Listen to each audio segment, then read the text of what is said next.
Welcome to the Ringer NFL show. I'm Sheil Kapadia. Today we are looking at the Week 8 slate. You know the exercise. What headlines are we going to be seeing after this weekend's games are played? Can the Ravens save their season?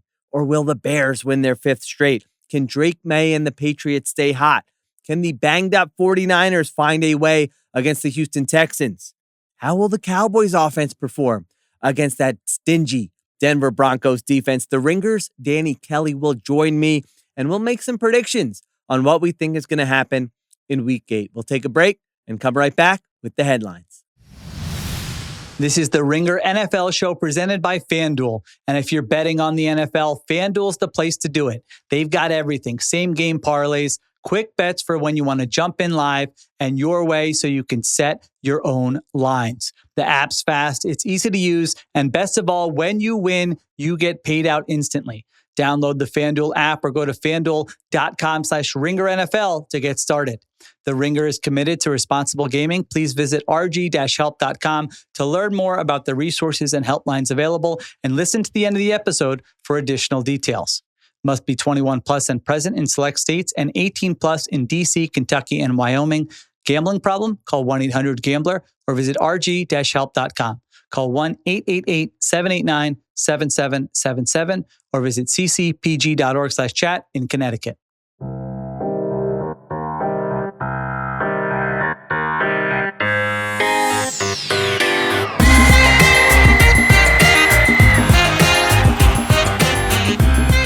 All right, back here on the Ringer NFL show talking Week 8 headlines with my friend Danny Kelly. DK, you're the guest, so you get the first pick. Oh. What is one headline we're going to be reading next week after these games? So I'm not the best headline writer. I've never been an editor. Makes but it even better. This is more like a blog headline. Drake Maye cementing himself as one of the league's brightest young stars. Ooh, so okay. I think I like the Patriots this week against the Browns. Just looking at Drake Maye's numbers this year, very impressive. And yeah, I think obviously, the Patriots have been good. They haven't really played any great defenses yet, but I think Drake Maye, if he plays well against this good Browns defense, good Browns pass rush, we're going to just continue to talk about how he is ascending to, almost superstardom at this point. So if you look at some of his numbers this year, well, first of all, what's your reaction to that? And then we can get into the numbers. Yeah, I'm with you. I do like the Patriots in this game, and I wasn't like Maye's biggest, I'm not, I wasn't crying the draft stuff like you were. But I'm like, this guy looks pretty awesome to me. You know, he can chuck it downfield. He's good in the pocket. He can scramble. Like there's nothing really that I see that he's limited with. Right. And the numbers are sick, even the nerd stats, but you're giving us, we decipher nerd stats and boomer stats. Are you giving us some boomer stats here for Drake These are Maye? going to be nerd stats. Oh, okay. All right, give us the nerd stats. Well, how about, here's a boomer stat, 12 touchdowns to 2 picks. I mean, that's a great boomer Kind of like that. Yeah. He is, and I comped him to Justin Herbert coming out. Okay. I think he gets stylistically, he's big arm. He can move around a lot. Yeah. But yeah, here's some nerd stats for you. Second in the NFL in EPA per dropback, second in pass rating, second in success rate. And this is something DeBundo sent to me today. In obvious passing situations, the Pats are 4th in the NFL in EPA per dropback. So that is 3rd downs and 4th downs and 5+ yards. Situations where the defense knows what's coming more or less. He's still been really good. And the nice thing about Maye that I think is it just feels more sticky is that he's not just dumping the ball off. He's pushing the ball down the field. And I think also he doesn't have like any superstar receivers. Stephon Diggs is definitely still a very good veteran pass catcher, and Booty has come on strong, but he's kind of elevated this offense that was not very good last year. Yeah. And, they're 6-1, have a chance to go to 7-1. I think one of the talking points for him coming into the season was he lost all his games last year. It wasn't good. And they're winning now. I think, that's certainly a plus. There's another boomer stat for you. Wins. There you go. Yeah, no, he has been awesome this year. And that Browns defense, I think, has been better at home than on the road. I don't know if they can just kind of jump the snap count or the noise or whatever it is, but they've given up 41 to the Ravens, 34 to the Lions, 23 to the Steelers on the road there. And Maye right now, where do you think he ranks in MVP odds? Do you know the answer to this? If not, guys. I think it's third. Yeah. So I mean. Pretty crazy. Yeah. It's Mahomes, Josh Allen, and Drake Maye. I know. That's crazy. And I don't know like how much this will be involved in the narrative because like obviously MVP is a bit of a narrative thing, but the Patriots have one of the easiest schedules down the stretch. And if they go on to win 12, 13 games, it's going to be tough to ignore him, certainly in the MVP conversation. Yeah, the qualifications, I did a thing on this before the season, and it's like you got to be the 1 or the 2 seed, Right. and you have to like win the stats, really. Right. And then the narrative can be like a tiebreaker, but it's like those are the 2 things that unless you have them, you're probably not going to win. It's actually in like great position for both of them. I mean, what is the ceiling for this? Are you like this Patriots team could be a sleeper Super Bowl team in the AFC, or are you like settle down? Good step forward, but not quite I'm there. kind of the latter there. I'm a little bit settled down, but at the same time, like I said, the schedule just kind of lays out so nice for them, so nicely for them that they could go into the playoffs with home field advantage, potentially the number 1 seed. That's certainly going to help them. I think their defense is good enough to give them a chance in every game. So I don't look at them right now personally as like a Super Bowl favorite. I don't think you don't probably either. Not as a favorite, right? Yeah, but they're in the mix, yeah, and especially with a quarterback playing this well and taking such a big leap this year. Yeah. I'm not like discounting it at all. Yeah. I like that. I mean, the supporting cast isn't great. Their run game's been terrible. Right. And to the stat you gave out. Yeah. And so there are situations where it's 3rd and long, he has to pass, and he's passed the plays. test. Yeah. He has passed all the tests so far. All right. So we got Drake Maye performing well. Patriots host the Browns. They're 7-point favorites in that game. All right. My first one. After week 8 win, Jerry says Cowboys are ready to deal. So Cowboys go to Denver, 3.5-point underdogs. Very interesting spot for them. They're 3-3-1. They win here, 4-3-1. They're in the mix for a playoff spot. They've gotten healthier on offense. Their offense has been awesome. Defensively, it seems like last week they tried to add a little variance and blitz and play man coverage, which I think they got to just try to create turnovers and negative plays. They're trying to create chaos. Chaos. Right? Yeah. That's the type of defense they should be. They're not going to be like, we're forcing 3 and outs every week. Sorry, you're not good enough to do that. So in Denver, I think they can play well in that game, maybe upset the Broncos. And then Jerry keeps hinting, we didn't get those picks for Michael Parsons. We're not, I don't know. Do you believe Max him? Crosby, something like that? Yeah, so I gave this one out. Here's the one I gave yesterday. 2 first-round picks for Max Crosby. Who says no to that? I asked Deontay yesterday. That's a really good question. Okay. I feel like as much as it would hurt Raiders fans, wouldn't that behoove them to make that deal? How else are they going to get any good players? Right. Yeah. They kind of need to just rebuild the whole foundation. And it seems like Max Crosby's getting up to that age where that's the kind of the point in someone's career. How old is he right now? He's 28, I think. So, yeah. That's the point in his career where you're going to get max value. Right. Everything after this is probably going to just diminish and diminish. Yeah. So 2 first-round I mean, if they give him 2 first-round picks, I think both sides, it kind of makes a lot of sense. That's where I had to get to, because first I was doing weird conditional stuff. I was like, a first and a second if he has 10 sacks, or they make it. But then I'm like, well, the Raiders need to be motivated. So if you're the Cowboys, maybe you make a move. Where are you with this Cowboys team? Do you think they're like frisky or? Yes, that's the exact word I would use. Okay. They're frisky. Right now they are 9th in DVOA, which is actually kind of surprising. That's crazy. I didn't know that. Okay. They're 9th in overall DVOA, 4th on offense, and 30th on defense, which is probably about what you'd expect. Yeah. I think Dak has been really, really good this year. Yes. If they actually end up winning a lot of games, he could work his way into the MVP conversation. Yeah. He has 16 touchdowns to 3 picks. I think the George Pickens trade has been working out brilliantly for them. Yes. He's been awesome. Obviously, and that's the other thing that I think that we didn't really talk about this a lot in the offseason, but if you lose your number 1, if you lose CeeDee Lamb, you got another guy that can go in there and make big plays and be that number 1 receiver, even though now I think he's more of like a number 2, a really good number 2. I think, showing that you can do that, and that's another big reason to re-sign him going forward. But yeah, I like this Cowboys team. They're very fun to watch. Very fun. High on the watchability. Oh, 100%. Yeah. I like Schottenheimer too, honestly. I did a thing a couple of weeks ago. I was like, best coaching performances of the season. And I'm like, I think Schottenheimer's on there. I mean, they chopped his legs out from under him before the season by trading away Michael Parsons. He's working with this terrible defense. And so it's the best the offense has ever looked. Yeah.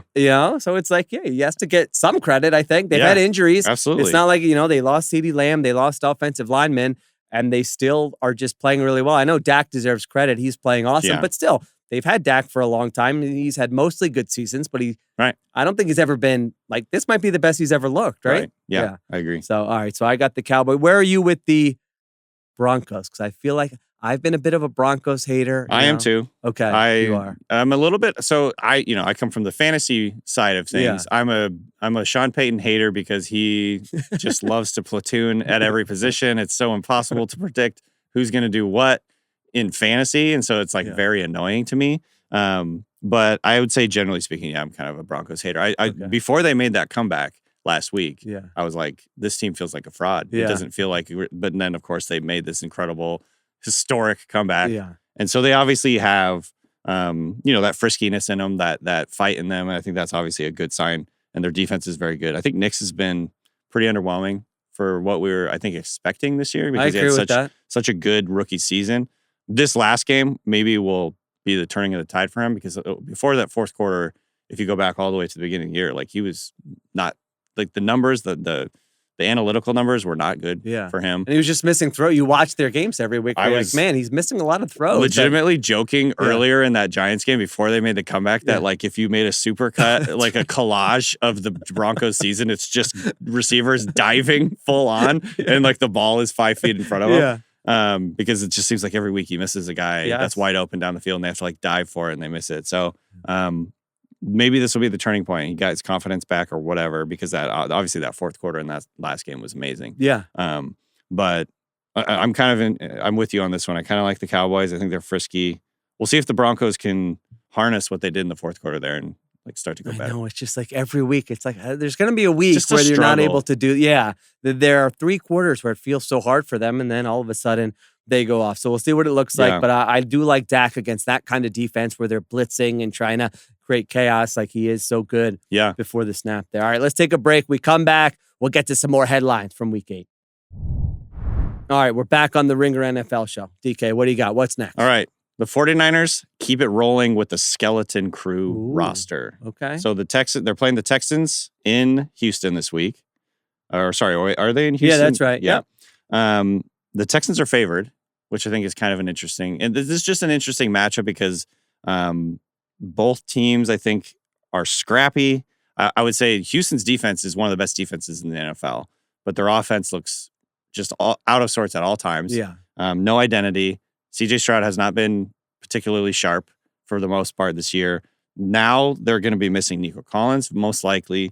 Christian Kirk is still injured. It's going to be like 3 or 4 receivers that are all rookies. The Dalton Schultz, even, who is like their one veteran who's going to play this week, is banged up.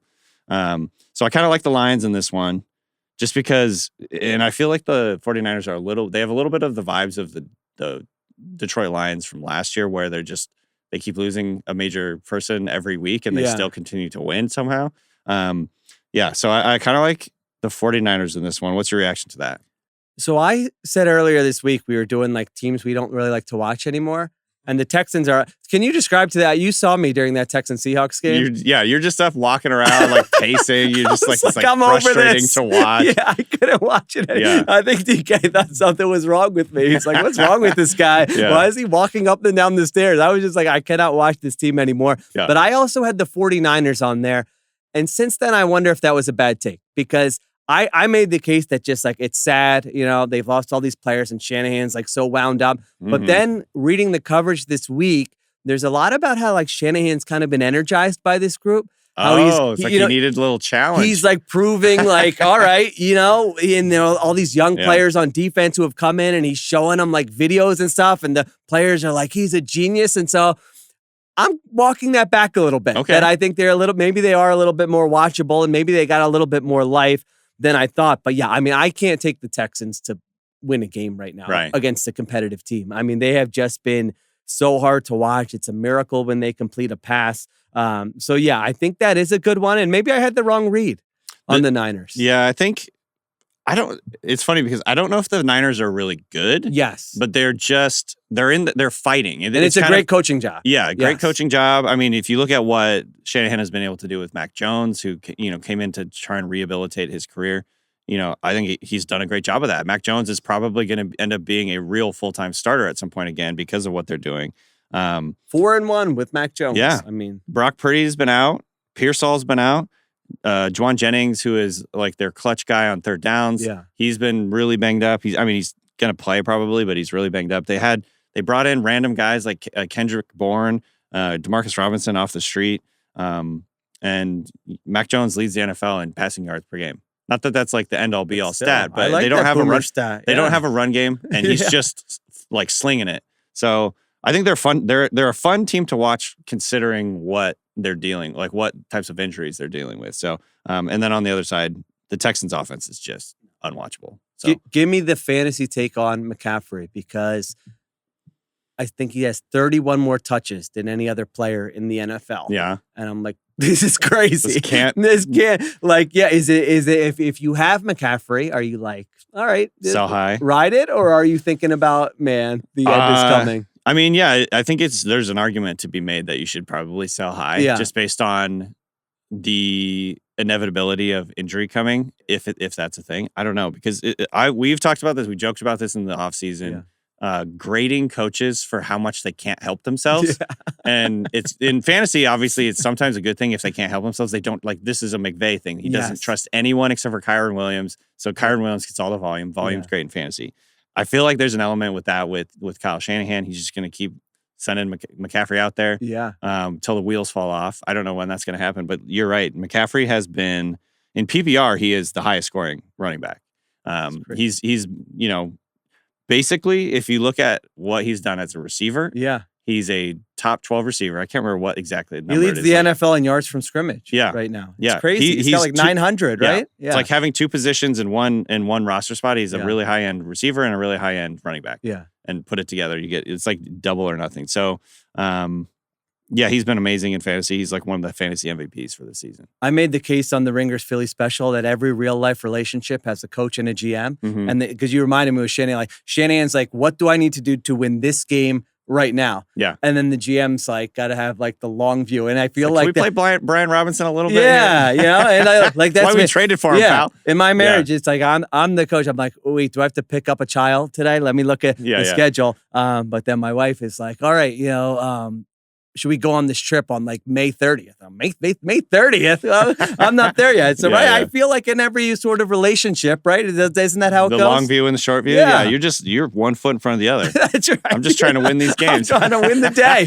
Get McCaffrey out there. I can't even think about May. No. Yeah. Are you crazy? Okay, so 49ers, Texans, I'm with you. Yeah, I do worry a little bit about Mac Jones against that Texans defense. Yeah, it's a very good defense. I would never take the Texans in a game against a competitive team right now. I need to see more. All right. Next one I got here for you, DK. Pocket Lamar saves Ravens season with epic performance versus the Bears. That's a blog post. That's a blog post. I'm ready to write. Can we launch a blog? Yeah. All right. I'm ready right now. So here's the deal. As of now, Lamar Jackson was limited in practice Wednesday and Thursday, hamstring injury. But the Ravens are favored by 6.5 points now. Our friends at FanDuel, would they have them favored by 6.5 points? People know some things. Yeah, if Lamar Jackson was not going to play. So it feels like he's going to try to play. Now, will he be 100%? Probably not. So now we can get into the, all of probably a lot of us who have said, no, Lamar Jackson is a great pocket passer for years. Now it's going to be like he's really going to be a pocket passer. Because I think it feels like he may have a tough time moving in this game. And this Ravens team, man, they are 1-5. They're coming off their bye. It's like every game is a playoff game. Back against the wall right now, Back against the wall. Every game is a playoff, which is crazy to say. We're in October, but that's kind of where they're at right now. Yeah. They play the Bears at home in Baltimore. And I think the Ravens can have a nice win and give their fans a little bit of, as long as he's out there. Right. I really don't want to wake up Sunday morning to a Lamar Jackson's not playing tweet from Adam Schefter or whoever. So I just hope he can get out there, even if, great players. One thing I love watching is great players when they're not 100% and they deliver that like epic performance. It's so fun. So I'm hoping we get that from Lamar Jackson. Yeah, I like that one. We talked about that too. We have a joke, park and bark. Just park back there and throw it. I think he's definitely going to have to kind of relax and not try and scramble around too much. I think, he's proven over the last few years that he can really do damage from the pocket. I think there's still some throws that he probably wants back, but for the most part, he's very accurate. over the last few years. He hasn't turned the ball over very much. This year so far, he's taken a lot of sacks, but that's felt more fluky than anything to me. Yeah. He's just trying to make something out of nothing. So, I like that. Maybe that means they played DeAndre Hopkins a little bit more in this game than they had earlier on in the season.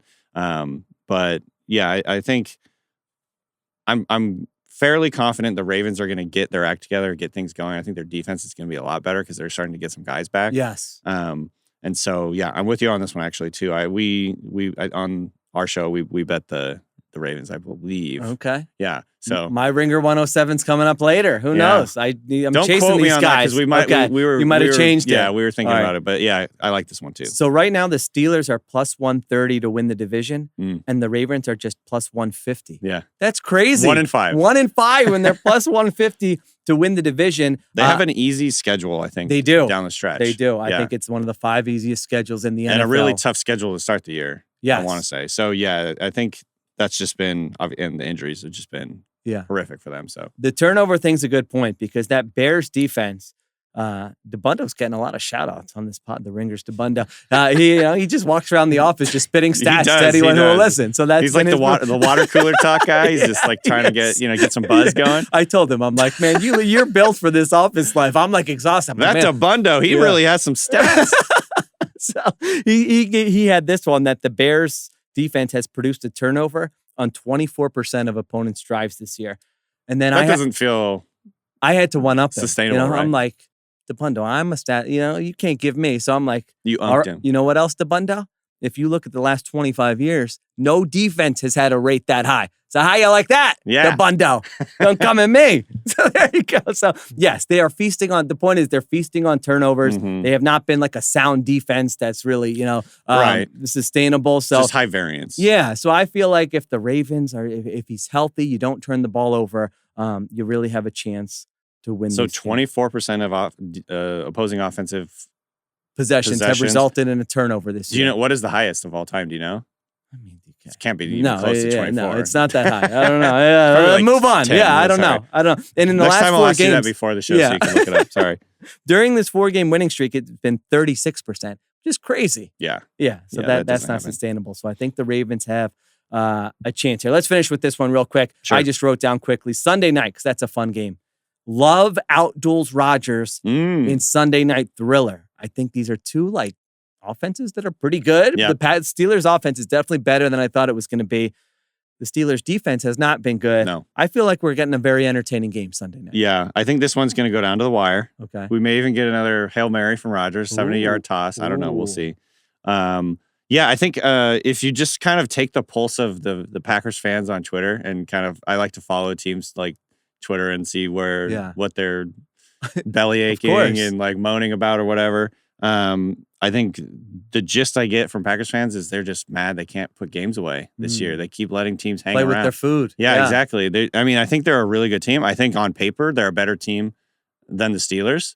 More balanced, certainly. But I just kind of feel like this game is going to go down to the wire. I think that Rodgers is going to be motivated, even though he says he's not motivated by revenge. After the game, he'll be like, I hate everyone. That was for you, Gutekunst. I think it's more of a situation when someone breaks up with you, you want to look really good and cool. Yeah. I use the analogy, it's like going back to your 10-year reunion. You try and get in shape and look cool. That's what Rodgers is going to do for playing the Packers. No bad blood necessarily, but he definitely wants to beat them. Yeah.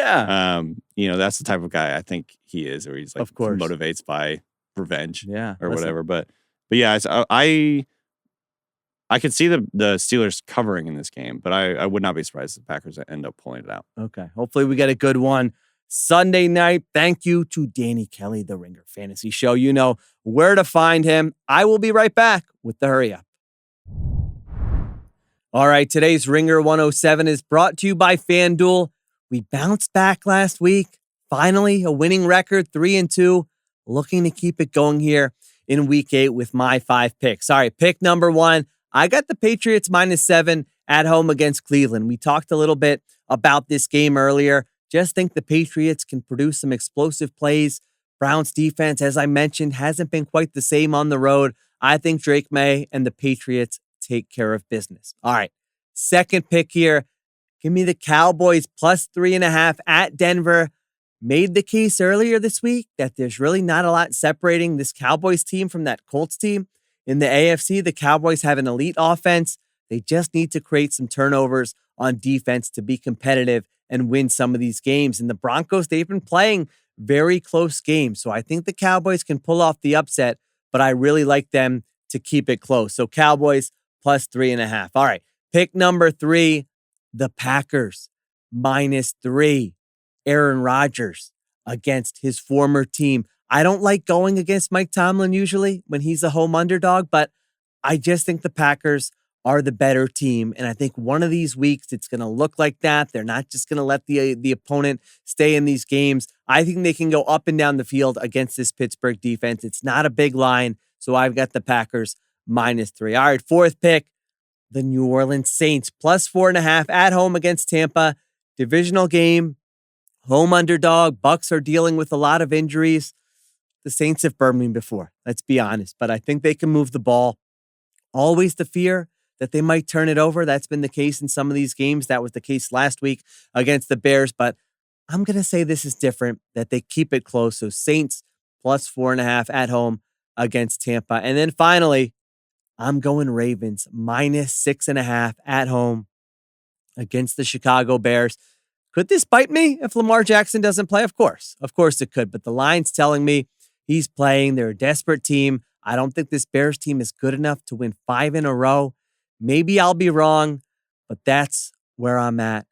The Ravens -6.5 at home versus the Bears. All right, today's Ringer 107 was brought to you by FanDuel. Odds subject to change. Thanks to everyone for listening.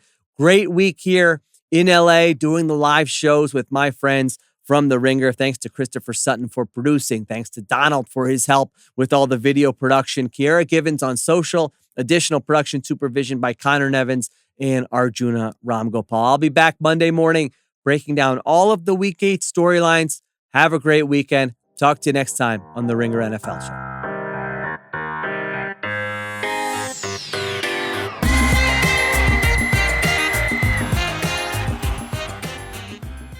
Must be 21 plus and present in select states. For Kansas, in affiliation with Kansas Star Casino, or 18 plus and present in D.C., Kentucky, or Wyoming. Gambling problem? Call 1-800-GAMBLER or visit rg-help.com. Call 1-888-789-7777 or visit ccpg.org/chat in Connecticut or visit mdgamblinghelp.org in Maryland. Hope is here. Visit gamblinghelplinema.org or call 800-327-5050 for 24/7 support in Massachusetts or call 1-877-8-HOPE-NY or text HOPE-NY in New York.